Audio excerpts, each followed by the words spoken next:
sasagutin ko ulit yung tanong ng kung ano yung nagpapasaya sa'yo. Sige. Una, kaibigan. So, sa akin kasi, although yung pagkakaroon ng kaibigan is considered as optional kasi yung kasiyahan ko, kaya ko naman gawin sa sarili ko. Hindi naman ako bumabase sa iba, hindi naman ako nag-depende sa iba when in terms sa kasiyahan.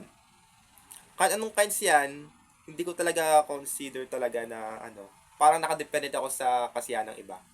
Pero kapag may mga kaibigan talaga na parang kumbaga nandiyan talaga para sa'yo, kung talagang kaya nitong magbigay ng mga valuable tips, advices, mga valuable things na kaya mo gamitin sa pang-araw-araw na pamumuhay, kaya nitong maging colleague, kaya ka nitong i-help para sa success mo, kaya kang pasiyahin sa mga mundong gulong-gulo, that's what you call a valuable friendship. More than just a valuable.